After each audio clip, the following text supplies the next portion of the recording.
Question. Have you ever had stage fright?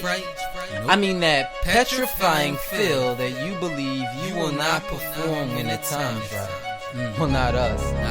Welcome, it's your boy Muhammad Jamal Abdul Haq, the king of the north, and you listening to Call It Like I See It, baby. Yo, you listen to Call It Like I See It. This is your man, Sum Holla, Sum Goon, Sum Woo.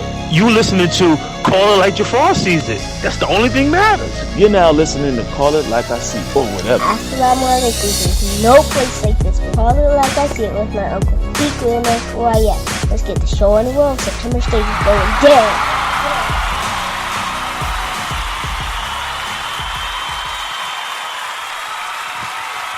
Assalamu alaikum. Welcome to Call It Like I See It. I'm your host, Rafiq Shahid, a.k.a.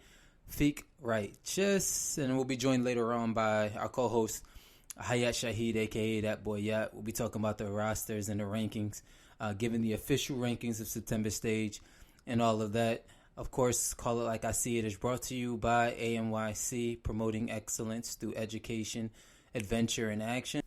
And also brought to you by Friday Night Hype, a track and field event for our mudrasas where they can compete for cash prizes.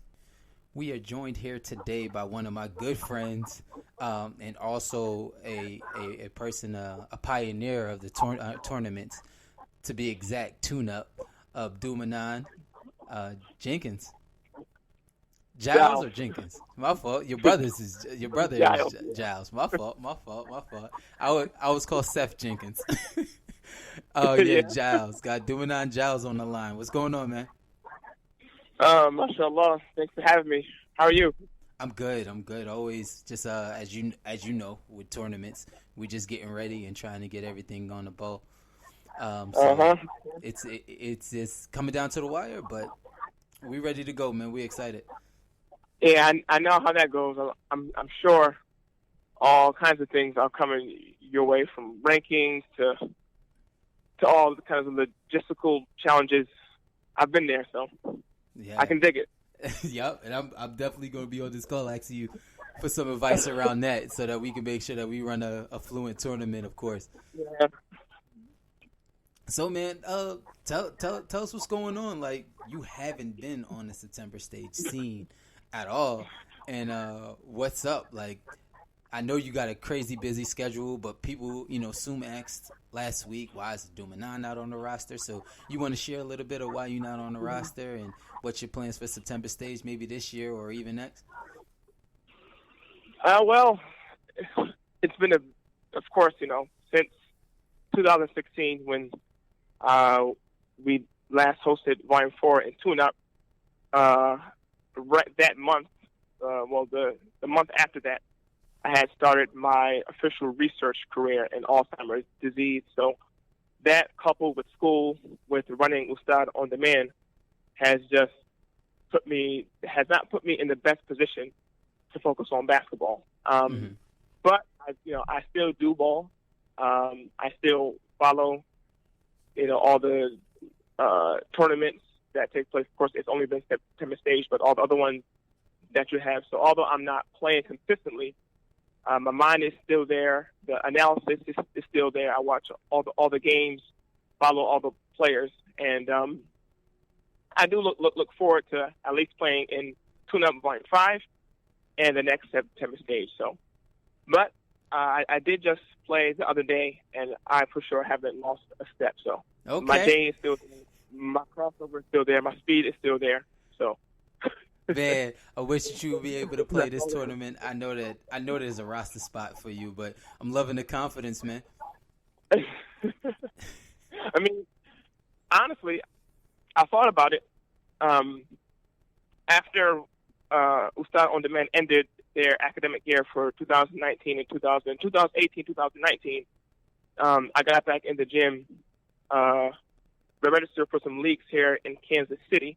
Okay. And we're going to resume that August 29th. So I started that just in case, some openings had presented themselves, but it didn't. So I just fell back and didn't decide to really pursue a roster spot or even bring my own Kansas team. So that's where that ended as it pertains to September stage Volume 3. Yes, listen. You got to bring a Kansas team. You got to bring Kansas team, whether it's to episode 4. We got to have that. We got to have that. We want to see you bring your own squad, and we got to put you up against UN, of course. Yeah, you start creating some crazy stuff out here. Honestly, I wanted to bring UN, but it just wasn't possible. So that's a topic for a different, for another discussion. But that was in the works for like a slither. There was a slither of hope of that actually happening, but it didn't pan out. So I said, I think I'll probably focus on trying to bring a Kansas team. But running a business as well as getting ready to enter med school, and as well as working in the lab, it's kind of hard to bring an entire team and travel 18 hours to SP. It's possible. Nothing is impossible. I mean, that's just how I view life. But it takes more than 6 months prep. So if I start now, and look at the scope of talent, and then too that, you also have to consider the talent that's there. You take for example, I know we'll probably talk about this in the next upcoming segment, but these rosters are stacked, and I want to compete. I mean, yeah, you want to just bring a team. You want to be able to have someone there that you can win with. Yeah, the last time I played, I mean, I'm a champion, so I definitely don't want to put myself in a position that's going to allow me to perform lower than that championship caliber. So definitely, those are all the things. And you sound so busy. Like you got a lot of stuff going on with with school and work and everything. As you know, September Stage is all about education and furthering the education of our youth. Talk to the youth a little bit about the importance of that and how you got to where you are. Wow, that's a really broad question. I mean, why education is important can be tackled from several different lenses and several different avenues. Education in itself isn't necessarily just going to school. I mean, you can educate yourself in Dean, you can educate yourself in basketball. It all depends on what you view. But for me, when I view education, of course, it first, the educating yourself Islamically, and then not mutually excluding that Islamic education from secular education. For me personally, pursuing 2 bachelor's degrees at the same time, and fully engrossing myself in the educational process has opened up a wide array of avenues from an economic standpoint, from understanding just the world around you. Of course, it's crazy that's going on now, and not fully embracing education, I think, puts you at a disadvantage from an economical standpoint, from understanding the world around you, as well as giving back to your community. I mean, you look at the job market now, almost the majority of the positions out there require you to have some kind of degree. We're all about uplifting our communities. It's almost impossible to do that if you can't add or just do, basic academic, I guess you could say, calculations or whatever, for lack of a better phrase. So, I mean, that kind of question I could talk for days about it, but the surefire way to better yourself in this kind of society is to educate yourself, again, first Islamically, but not mutually excluding the secular aspect as well. Got it.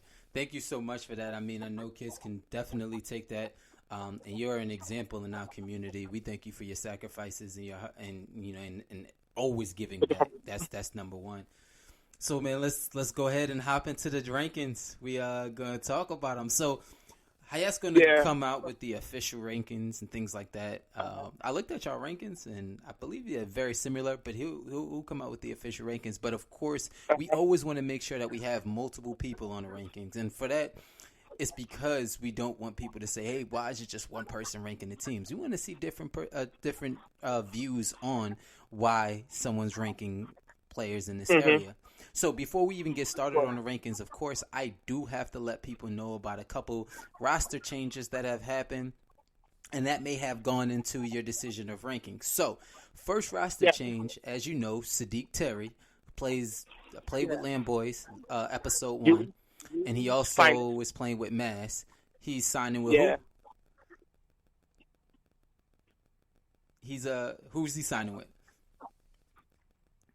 You're asking me that, right? Yeah. Who is he signing with? You can let the world know. I know who he's signing with, but I'm gonna let you tell him. Oh, you gonna let me inform? All right. Well, Sadiq Terry has signed a 2-day contract officially with Team Vision. I know they had changed their name, but when I was doing the rankings, that's the name that I had. So Sadiq Terry, I'll say it right now, has officially signed a 2-day contract, September stage, Volume 3 with Team Vision. Got it. So Sadiq's gonna be playing with Team Vision, also known now as Team Arsenal. And Team Arsenal. Yep. And the Brooks picked up 2 players. They changed their name to X-Men. And I got a little reason why they changed their name to X-Men, but I'll share a little later in the show. But they picked up MK from Virginia, and they also picked up Zane. So Hamza's replacement. Yeah. So that changes a lot of things. Yeah. Let me interject on that. Go ahead. I think MK is a really, really, really good player. I know I personally followed him when he was playing homeschool in Virginia, even some years before that. Just to give you some history, when I ran a camp some years back, he actually was the most athletic person there. So I saw his potential, I should say, almost 8 years ago. But I think if he is given the ability, and if the floor opens up for him, he's really strong. He can go to the basket. He has a decent shot. But I just feel that every time that I see him play, the floor is not opened up for him. And I think this Team Vision or Team Arsenal can provide him an excellent opportunity to capitalize on his talents. Because he's playing with the Brooks. X-Men. Yeah, that's what I mean. X-Men, not Team Arsenal. So I think that's a good pickup for sure. And I would say this: the last time I seen him play, where the floor was open for him, was in the IAC tournament, and he played with Virginia. Yeah. So that's the last time I seen him play, and I was like, "Oh shoot, MK has game," because he played with Mass so many years, and him and Bahu was, they were bench players at the time, real young. So I seen his game, and speaking to Mar, who's the captain of the team, he told me straight up. He said, "Listen, this is their team. This is the young boys team. I'm the veteran presence, but they got the green light. Like, they got the green light, so I really look forward to that." He said, ain't no one screaming at them for taking a bad shot. None of that. They got the freedom to play. And it's real scary when you have youth with the freedom of playing, because they don't know. Sometimes they don't know how to lose. You know what I mean? So we look forward to seeing what they could do. Yeah. And not to stay on this point for too long. I mean, he's also bringing 1 year of, I think it's like D3 experience. So that's always a plus. Playing for Hampton Sydney in Virginia, I think that'll bode well for him for sure. Yeah, so that gives him something as well. So let's get right started into the rankings. We wanted to just let people know about those changes, and we're gonna get started into the rankings. So go ahead, man. Let us know your first. We'll start from 7 going up. So let us know who you ranked at 7, why, and then we'll go from there. Of course. Well, before I start, this is a really difficult. It was difficult from 4 to 1, but from 7 to 5 wasn't too hard. But it's always hard to accurately rank these teams, because the talent is too great for the sample size. What I mean is, you're trying to rank these teams in a 2-day format, and a person may have a bad game in the previous tournament, but that doesn't truly represent his actual talent. So just want to toss that out there. But here we go. For 7, I have Team Arsenal. Primarily because they're rookies. Yeah. When you line them up against the other teams that are going to be participating, they have the least amount of experience. I don't think there's one player on that team that has played a championship second. So right there from the bat, I think that qualifies them to be number 7. But that doesn't mean they're a bad team. Just relative to all the other 6 teams, I think they will be placed at 7. Got it. And I agree 6, with that. They're rookies, and we have to see what they can prove. Yep, for sure. At number 6, I have Team X-Men. They have, a very, of course, talented team. I like the players that they have. I haven't seen Nuri play in a long time. I don't know what his wind is going to be like. But I've always been a fan of his. He plays with fire. He plays with fire. He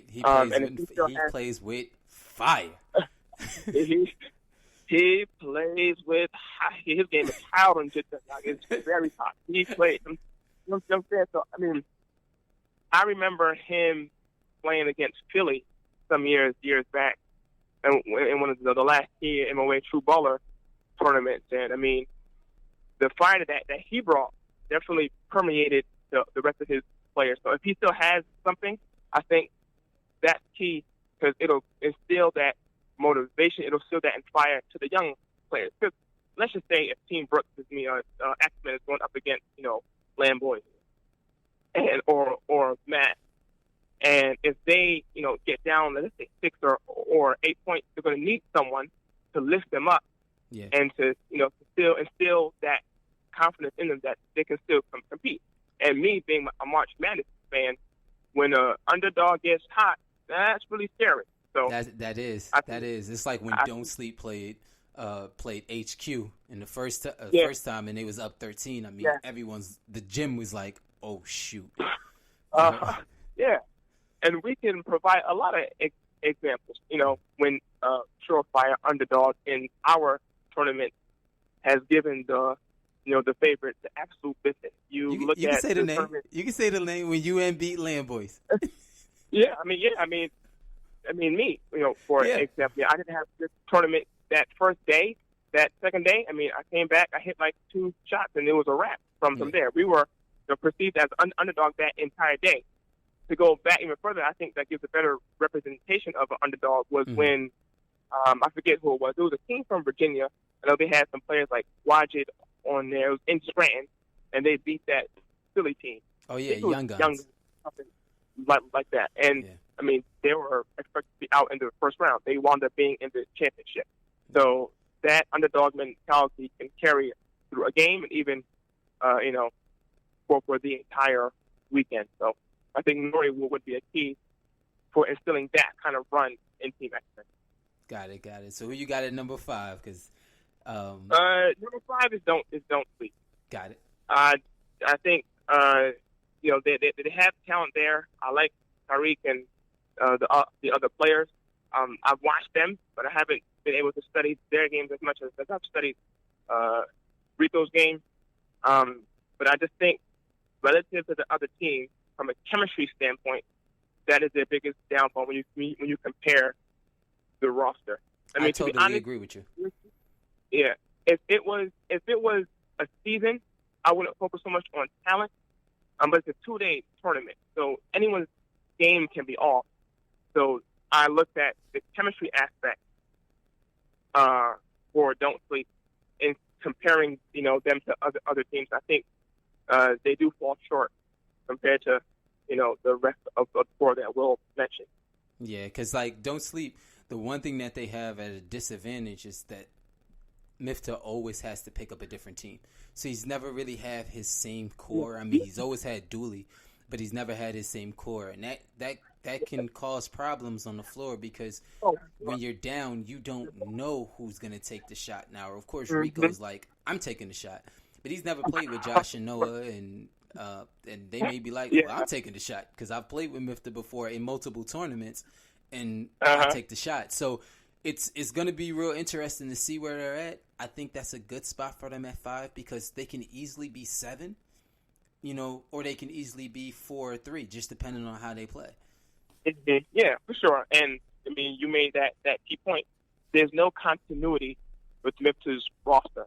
Mm-hmm. I mean, of course, he has other role players there, but he needs continuity with a main scorer and the role players. Kind of like HQ's blueprint. I mean, they played together in league before they went on their run, and they knew when it came down to it, they made their adjustment when they needed to get a bucket. They knew who that person was going to be. Whether it was going to be Rara, whether it was going to be Azim before he gained weight and lost some steps. But they knew what they had in every situation. You can only get that through chemistry. So yeah, I think that's one of don't sleep negatives, I should say. Got it. And then we're on to number 4. So who you got there? Now this as I said, this one was hard. 1 through 4 definitely was hard because again, it's a weekend, so I'm not just focusing on talent. Mm-hmm. I'm definitely focusing on that chemistry aspect. But looking at the talent, and these teams are smoking with talent, fire teams. I had to put LTM at number 4, and it was it was hard to do that. And I could only do that by comparing them to the other teams. So I looked at Kyrie, I looked at Hamza, I looked at Khalil, Ismail, and Mo. I think those are and I may be missing someone, but from what I saw, I looked at those as the players that will be giving them the most buckets. I don't see Kitab on here. Is he not playing? No, Kitab is not. He has the suspension with some of the other players. So yeah, I see. Okay, cool. Yeah, so losing him definitely was one of my knocks. I was just wanted to be sure that he actually was on here and it wasn't a mistake. But losing him is a big knock. I mean, he can shoot the 3. He can go inside. He's a really versatile player. Mm-hmm. And I know they replaced him with Hamza, but Hamza doesn't have I say they really replaced him with Nasir, though. Like, I watched Nasir in Road to the Stage, and he's like a young Kitab. Like, he can hit the 3. Yeah, he hit the 3, that controversial 3 that went in or didn't go in. Yeah. But and then he plays inside as well. Yeah. The only thing, if I'm not mistaken, he hasn't played in September stage yet, right? No, he did. He played last year. He played with guard up. But they were outmatched by a lot. Just the talent on the floor. So he didn't really get to see him. He had a solid tournament for a young bull. So I look to see what he got going on now, or how they're going to utilize him. In him playing with LTMN. Yeah, my only knock on Nasir relative to the other 3 teams is the 3 teams that are above them, they got that championship season. Yeah. I mean they got the season salt, they got the salt. They are seasoned from a championship perspective. Even Kitab played championship minutes. Yeah. I don't even think Nasir played semifinal minutes, that many minutes, and it's a different story. When you get to the semifinals, the further you get in September stage and tune up and all of our tournaments, the more zoned in the team gets on you, and it's like the NBA playoffs. The season and playoffs are night and day. Yeah. And I think day 1 is night and day from day 2, and the second half of day 2 is night and day from the first half of day 2. So I think although Nasir and Hamza do replace that, Kitab's championship minutes is, I think, a little bit too much for both of them to replace. So yeah, but so again, we'll see how that happens and how they add Hamza in there.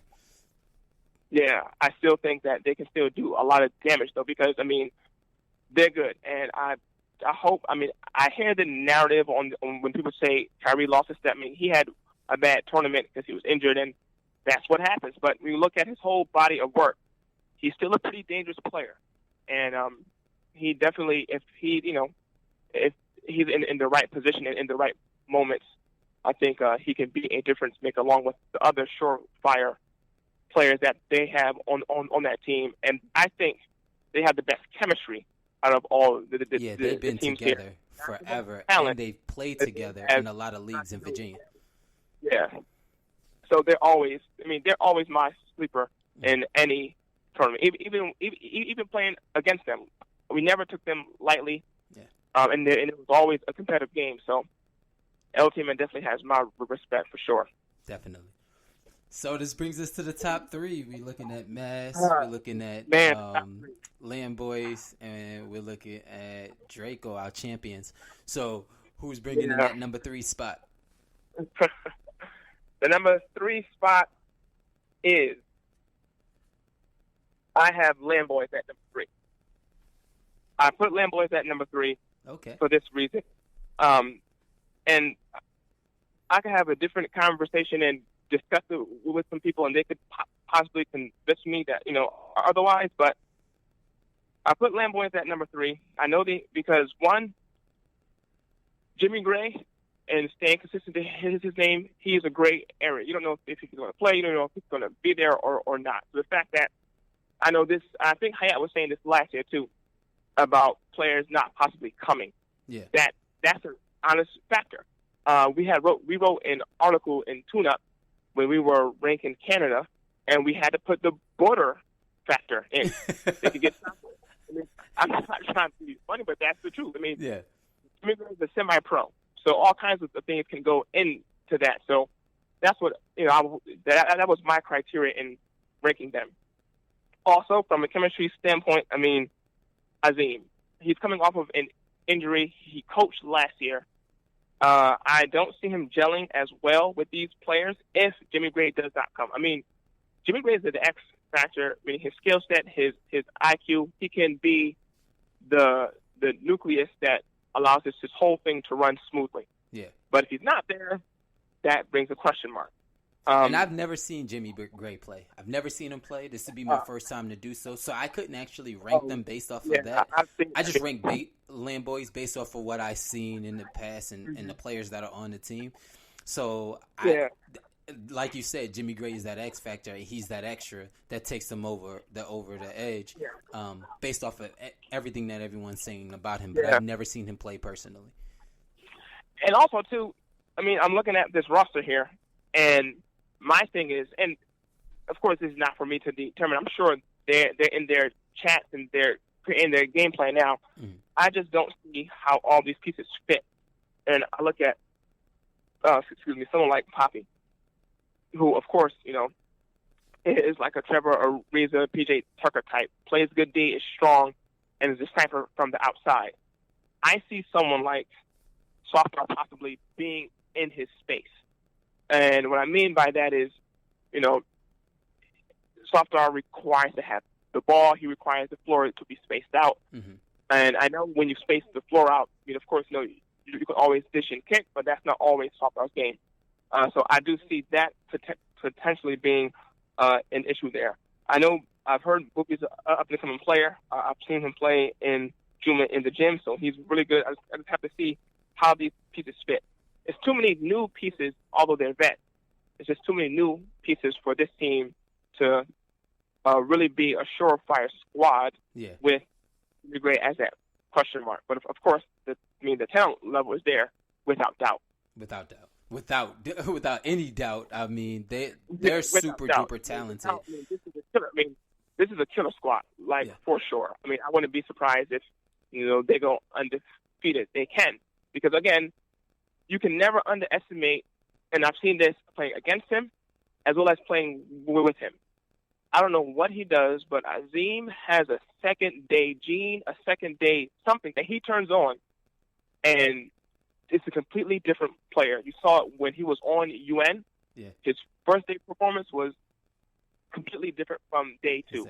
And he honestly, he and Kareem had like an IQ thing that they did and totally changed our game plan. God. Kareem turned up that tournament. I remember because he didn't score the whole first day, and everyone was like, Kareem ain't even score a bucket. In the championship, he saved it all.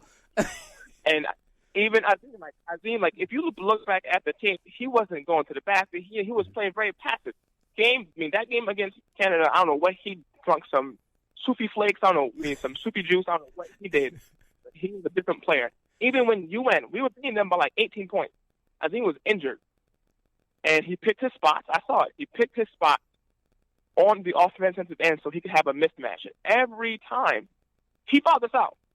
And I don't think that's by coincidence. That was a well thought out thing that he has. And it's just a thing. I mean, I've been studying HQ for a long time, and that's something that is consistent. Is you can never overestimate his IQ come championship time. And having seen him through the Binghamton years and all his years of ball, he has it. And I don't think anyone can ever underestimate that. So, yeah, I think that is something that goes in their favor. Got it. And the thing is we need you to settle something. Okay, so Azim and Jamal Douglas. So they arguing, right, of who is Mr. Sunday. Jamal says he came up with the name. He's Mr. Sunday. Azim is swearing that you gave him the name. So settle this for us. Who is Mr. Sunday? Mr. Sunday? Yeah, Azim is saying that you gave him Mr. Sunday. Wow. Well, I mean, I have to do some thinking back, but to add spice to the drama, because I know you love to make drama out of nothing. But I'm going to play into it. I'm going to play into it. One, I honestly don't remember saying that, but if I did, and I love them both. I haven't played with Jamal, but I played against him. I respect his game. He's one of the top three, arguably top best point guards that we've ever seen. Yeah. In our tournaments, I would have probably given it to Azim because I played with him and I've spoken to him more often before and after and during tournaments. I mean, we've had our debates and all that. And like I said, I don't remember ever having that discussion. But if I was to give this Sunday to someone, I would give it to Azim because he has 6 chips, and we call him Steinbrenner. He will find his way. I don't know. He has an eye for talent. He will find his way on the championship team the majority of the time. He does. He definitely does. I mean, he built some teams. With the exception of when he was on True Ballers with he and Taj and some other tournaments, he's normally in the championship. So if I was to give it to him, I would probably have to do it. Got it. So there you go, ladies and gentlemen. Azim, if you're listening, Jamal, if you're listening, Azim is officially Mr. Sunday. Your name got stolen, Jamal. Which moves us on. We're going to be moving on to second. So who's your number 2 seed? My number 2 seed, and I'm going to have to reveal number 1 as I give number 2. I'm going to have to give it to. I'm giving the number 1 to Team Draco. They're the champions. And I don't care how talented of a team you get. It wouldn't be a wise decision to just to rank them number 2. They played an excellent game in an excellent tournament last year. Although I feel that I'm not going to say they should have, but they won. I feel that the game was given to them rather than I don't want to say earned, but I feel the game was given. Give them kudos for not giving up. I know Red hit that that long 3, and they playing D, so give them credit for that. But I think that when you talk about that shit, you have to mention the mental errors that took place with their opponent. But still, I'm not taking anything away from them. They are a talented team, and they didn't lose anyone. They gained Usama, who replaced the other player that they lost. Mm-hmm. So I know Issafah is not there, but that may diminish them defensively. But they still had the nucleus of their squad. They have Ali Kaba, who has, if you look at a 5-year, comparison, he's the most improved by far. Yeah. Dini, he's improved his game tremendous. Yeah. I think Ali is one of, like you said, he's one of the most improved because he's came to a tournament where he was just defense, and he's improved his game to an offensive play. And from a leadership standpoint, I remember I was impressed with how he formulated even his GM skills, how he formulated the Georgia squad. I forget what the name is, and they competed. I mean, they beat Mass surprisingly. They were a big underdog, And although Kyrie went off for like 21 that game, it was Ali Cabo who was. Kyrie was giving a seat the business. Yeah. And it was bad. He was going off the store. And, Ali instilled in that young team confidence. Even when Katab dunked on that team with Shakur, Muhammad Hassan, Umar, and them, I feel that, they had confidence from his leadership. And this is not, a flattery kind of thing.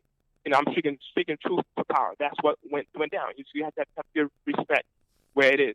Yeah. But getting back to the team, the nucleus of that team is still there. They still have Red. I know the target is going to be on their back, but they haven't lost anyone. And even Dean played. I mean, he stunk it up relative to his true talent. And if he plays at his potential, they easily can win the chip again. But all the other players are back. And I saw that one player last year. I don't know what his name was. Kendrick would be playing. And a lot of people's debates was, well, with Kendrick out, he's their best player. How could they even be number one? It's real hard to not put a team at number one when they literally didn't lose. I mean, and you're talking about them losing one player, but they didn't lose a game last year. It's so hard to say you're not the number one seed when you haven't lost. And yes, you lost Kendrick, but you replaced him with other offensive players that can still get you buckets. Now, yes, you can say they took a step back on the defensive end, but they still haven't lost yet. And until they do, we'll get there when we do. But right now, I do agree with them being number one. Yeah. And I think there's two things that we have to mention. We have to stop getting into the habit of just looking at talent. Brothers, it's a 2-day tournament. If you're looking at a season, it's different game plans.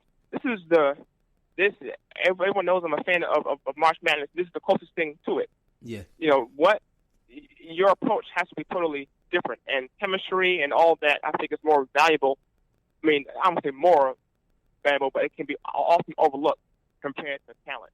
And then two, if you look at Usama, who has two MVPs, 2 championship MVPs, dropped 38 points, he has dropped over 30 points multiple times. Mm-hmm. He has a point guard in Red that complements his game tremendously. Yeah. You look at Usama's. If anyone has watched him, and it's when I say that I'm talking to the people who are listening in New York, who have watched him in his high school years, even in his league years, when he has a good point guard who sees the floor, Usama's a slasher. He's a leaker, and Red is that kind of person that will find him, that will put him in his spot to score. So I'm not even concerned from a chemistry standpoint for that, because Red is the kind of person that complements Usama's game. Yeah. Had it been someone else, I'm like, because if you recall in Volume 2 in Tune-Up, when UN had picked up Itchy and some other players, those players were in Usama's spot because the players that they picked up played the baseline. At that time, Usama's game was a baseline slashing game. His shot wasn't as good as it is now, and Usama stunk it up. I mean, I was killing him. He was just totally out of his game. Yeah, he's not the best defender. Yeah. I mean, when I saw him, I'm like, this is not the same Usama, and that was because he couldn't get off because everyone was in his spot. Red, that's not going to happen. Dini, that's not going to happen. With Ali Kaba, that's not going to happen. With Dean, even you said it. I remember last at the end of the tournament in September stage Volume 2 when everyone was stalling on Usama. You said Usama plays better with Dean, which is the truth. Dean brought him in and cultivated him into the player of this tournament, not as a player overall, but showed him the ropes on how to ball in this tournament, like certain post-up moves and where to be given the kind of player that he plays against. I think if there was any landing spot, Draco would have been that, because he has the point guard, he has, a motivator in Ali, and he has his right-hand man who he has played with every tournament except that last one. Yeah, so I'm excited about Draco. I'm waiting to see because they got a chip on their shoulder still. I'm waiting to see what they bring. I'm definitely am. So this brings us, of course, to number 2. We talked about number 1 pretty much. This brings us to number 2. Let's talk about the Mass team and why you ranked them at number 2. I ranked Mass at number 2 because it's hard to put this puzzle together. And I'm sure, like I said, it's not me to say it's not going to be, it's not me to say they're not going to find a way. But you look at their roster, and it's just a bunch of guards in their prime, meaning they don't guards have that a big at all. Yeah, I mean it's a lot of guards in their prime that need the ball to get off. I mean, let's go down the list.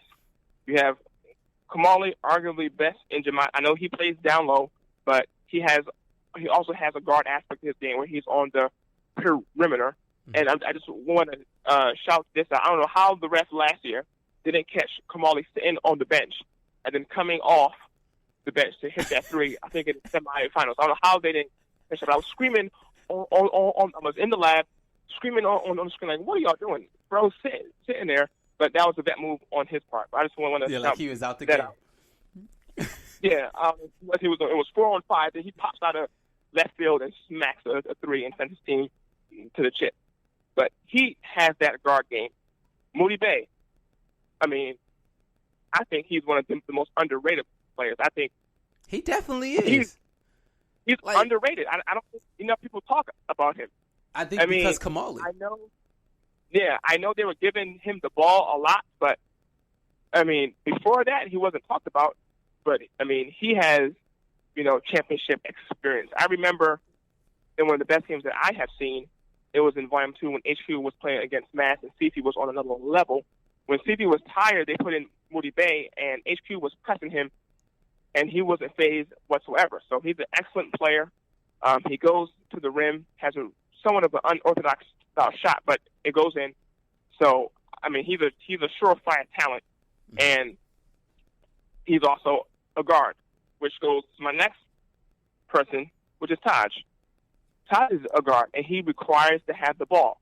But I think the key for Mass is how they fit Taj into the lineup. Mm-hmm. If Taj plays how he plays with Canada, I don't think that's going to work. Taj has to be the Taj that he was when they were playing against Philly, when the ball was in Jamal's hands and Taj was coming off of screens and hitting jump shots. Yeah. I remember it was him and this kid named Abdul Hakim who had kept them in the game, and that was when Philly had brought AAU players. Yeah, and Taj had hit that. He hit some big shots, even the 3 that sent into overtime.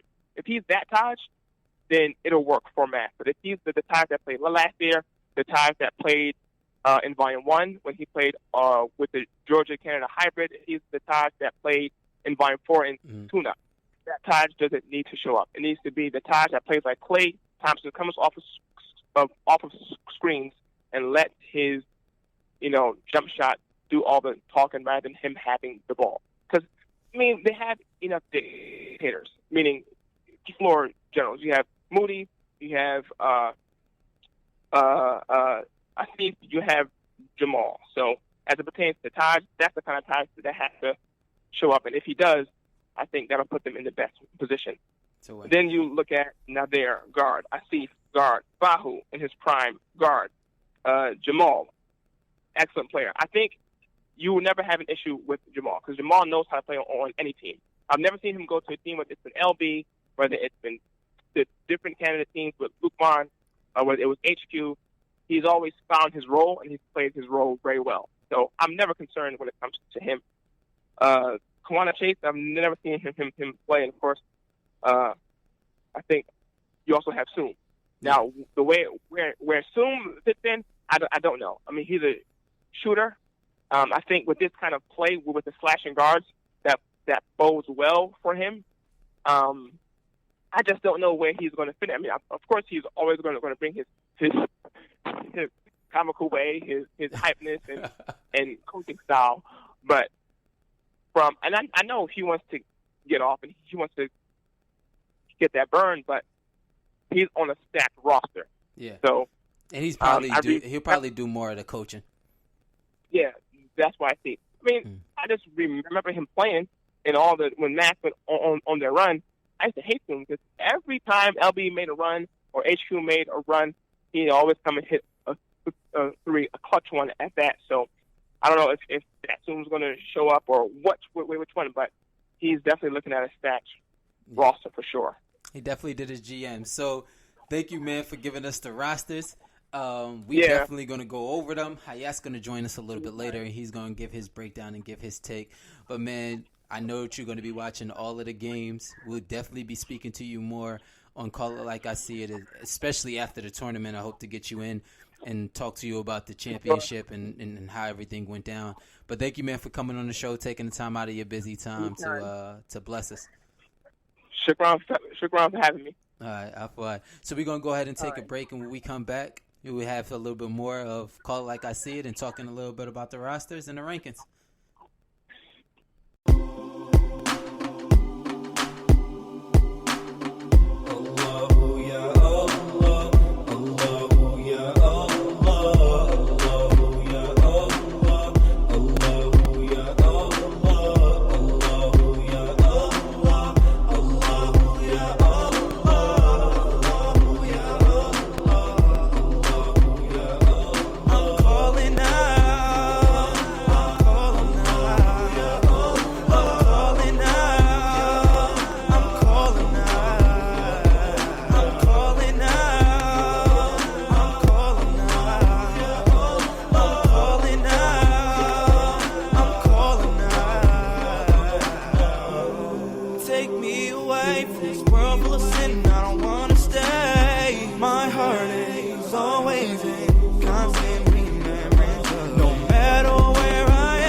Welcome back to Call It Like I See It.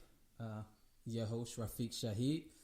Hayat Shahid is here with us, but we do want to let you know that Call It Like I See It is brought to you by Ustad On Demand, education, innovation, and inspire. If you're a young high school graduate or about to graduate and you're looking for a future in LSTEM, which is law, science, technology, engineering, math, or medicine, then Ustad On Demand has something for you.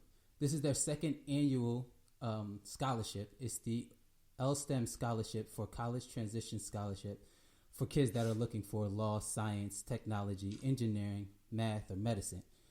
Now, if you're looking for more information on this, you can go to info@ustadondemand.com. That's info@ustadondemand.com. Or you can reach out to Manan Giles for more information on that. Now I'm here with Hayat. How's it going, y'all? We back. That dude yet is here. Just wanted to make sure y'all can hear me. All right. So as we clearly could tell, Abdul Manan, shout out to Doom. What's going on, man? Doom Manan came on live. One of the co-founders of TMOA tournaments. Him and Dean. Shout out to them. For all the tournaments that they've given us or given me.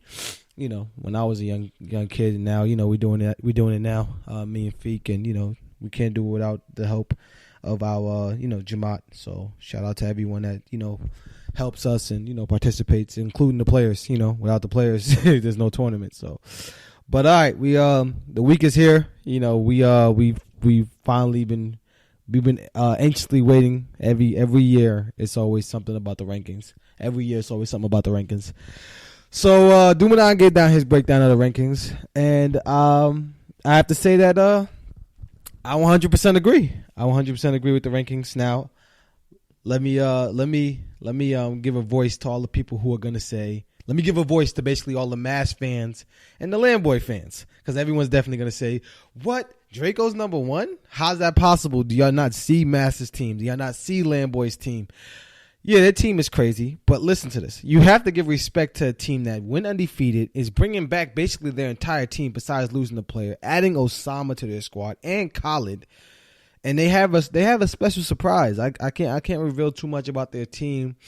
I can't reveal too much about their team. There's a secret to their squad. Is so what I've heard. Draco's kind of been keeping it low key, but we know that they have a target on their back. They know they have a target on their back. They are the champs. In order to get this 2019 September stage ring, got to beat Draco. Like, they're the champs until someone else is crowned. So they get the respect of being number one on the rankings. They're bringing back. I understand that Kendrick was a matchup problem and he played really good defense. But Red won MVP of the tournament, and I heard that from a lot of dudes. We had this debate. When we was asking dudes around the gym who should win MVP of the tournament, everyone kept saying Red.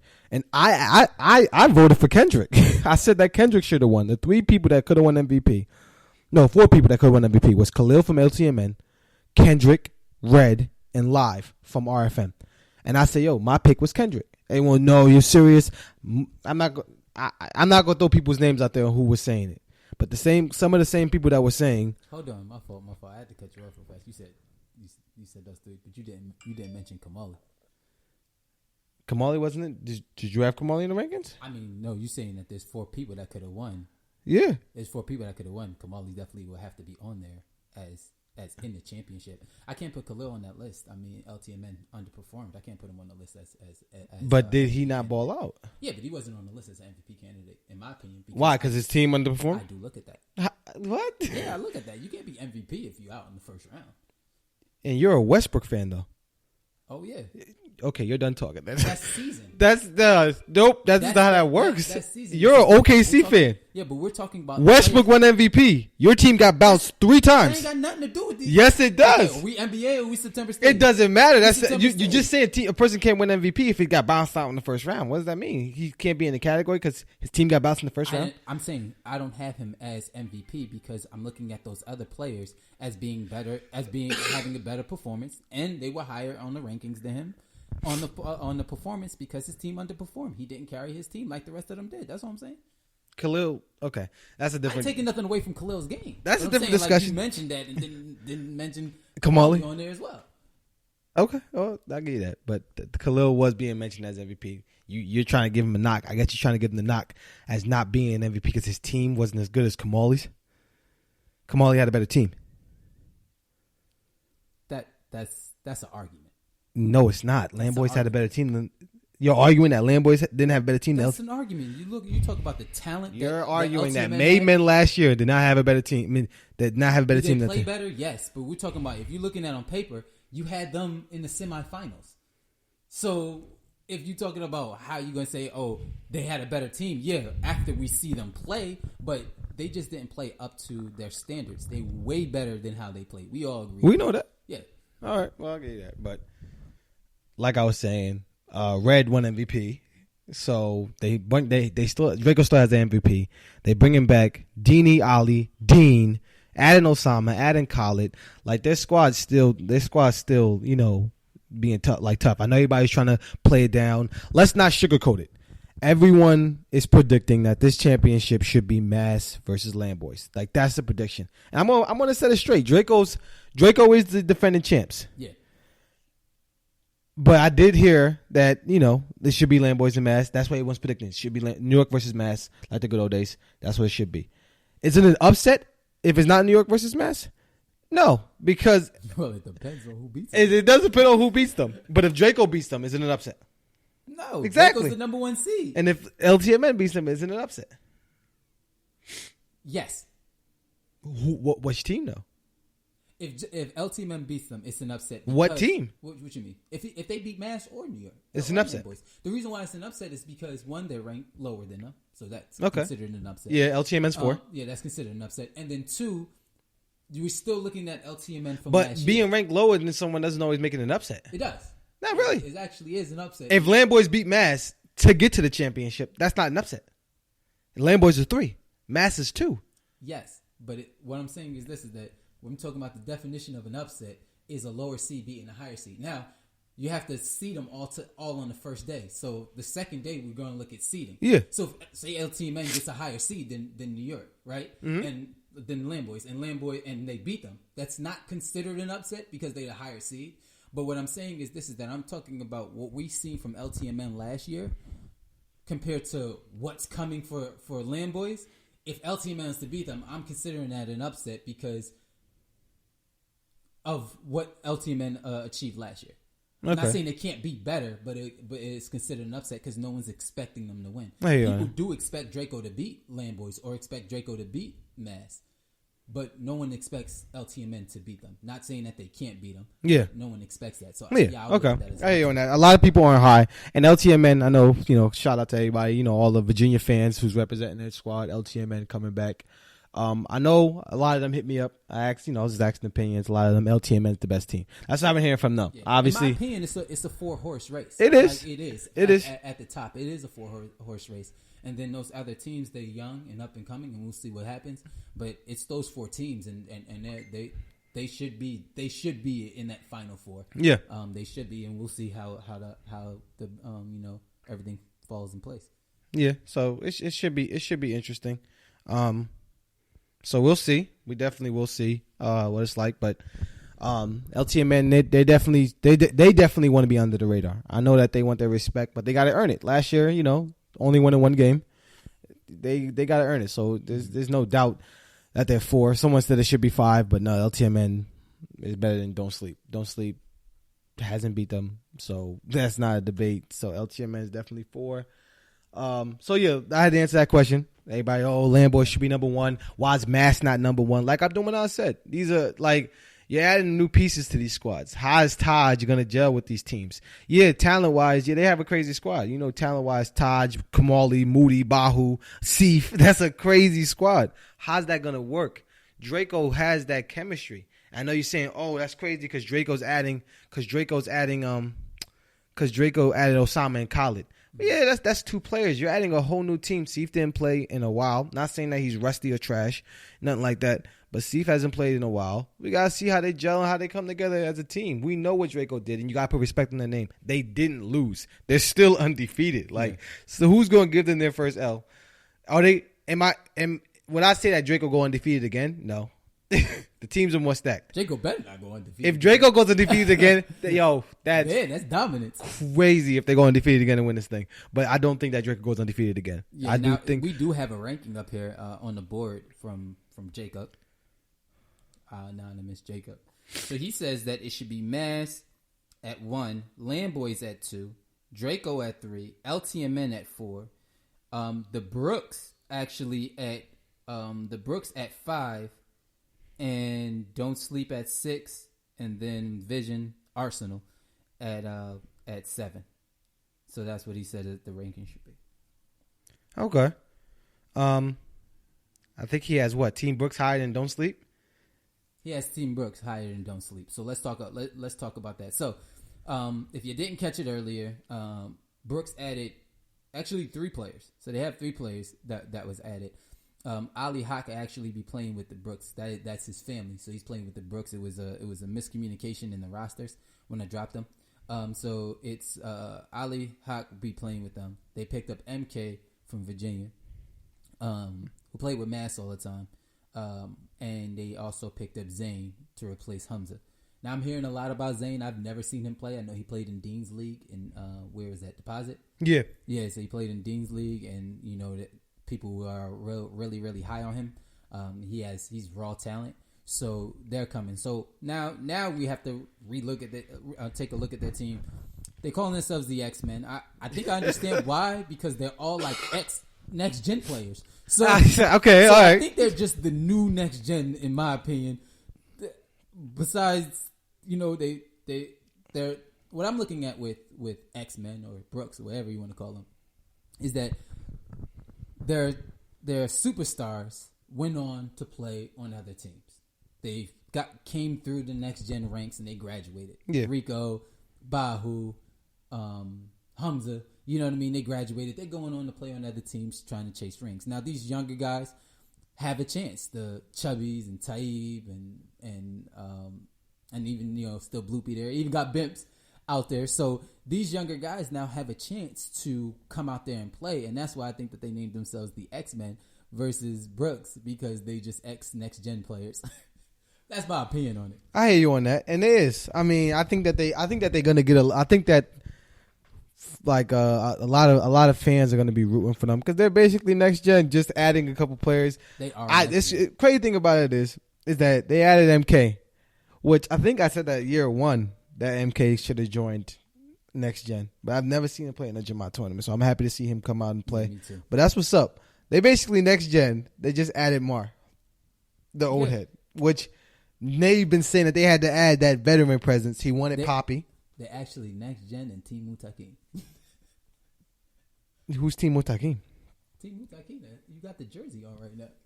Oh, the Charlotte team. I'm like, who's that? I'm like, we have another team? That's us, man. Oh, yeah. Wait, no. Legends. Just Mar is the only. Mar, Nori, and Ali. Oh, yeah, I forgot they had Ali. Okay, they do have Ali. Okay, I'm about to say, all right. So this is going to be interesting. They definitely going to be a crowd favorite, exciting team. Like, let's keep it 100. Next Gen was the most exciting team last year. This is what it is. Every game they played in, it was exciting because you saw the crowd reaction. Like, there's something about rooting for an underdog, and that's what September Stage is. That's what makes September Stage so fun, is that, yeah, we know that if Draco plays against Don't Sleep in the second round, or if Lamboys play against Team Brooks in the second round, playoff 1-game elimination, everyone in the gym is rooting for Team Brooks. Everyone in the gym is rooting for Don't Sleep because there's something about that underdog knowing that, we don't have nothing to lose. Like, we're not playing with house money. Yeah, we're not supposed to be like we're not supposed to be in this situation. No one's giving us a chance.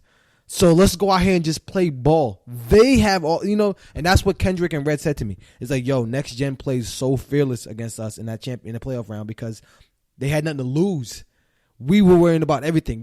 Turnovers, subs, who has to come in. They wasn't worried about that. They were just out there playing ball. They have the freedom now, especially that's what Mar told me is, they have the freedom. There's not going to be anyone yelling at them or anything like that. So Mass, Lamboys, LTMN, Draco, they have to show up day 2 on their A game. They can't afford to slip because the other teams, especially an early game. Yep, early game. Early game, you was up all night. Yep. You know what I mean? So I'm hoping to see that.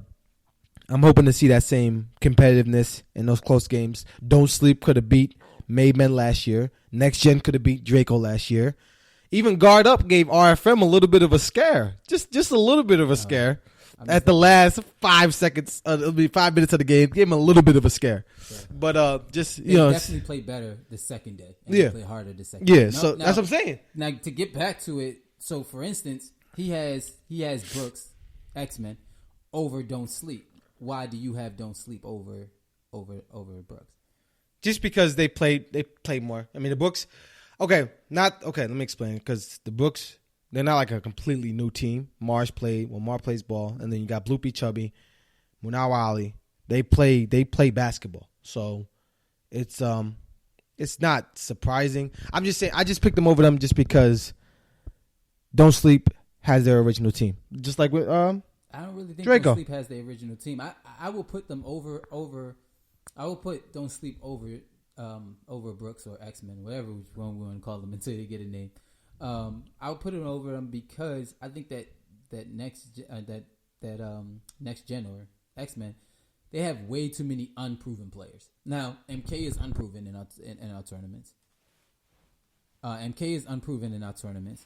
Also. Bimps is unproven in our tournaments, and lastly, what's his name? Zane is unproven in our tournaments. So those guys are unproven in our tournaments, and because of that, there's no possible way that I can actually just put them over Don't Sleep. Now, I do think that they have more talent than Don't Sleep, though. I do think with the young up and coming talent that's on X-Men, they have more talent. And we have to see how that pans out. The schedule will be out next week, so we do have the schedule coming out next week, and you'll get to see all of that. So yeah, and we'll be talking about where people are playing and things of that nature. So I'll be reaching out to you as a captain and kind of speaking to you a little bit about where you're going to be playing. I did speak to Dini, and I let him know that. and I let y'all know that he picked that he wants to play on the 12 o'clock slot, so 12:15 slot. So that's the third game of the day. But what we do have to talk about, of course, before we close out today, is we do have to talk about Friday Night Hype. Now we're getting close to the date.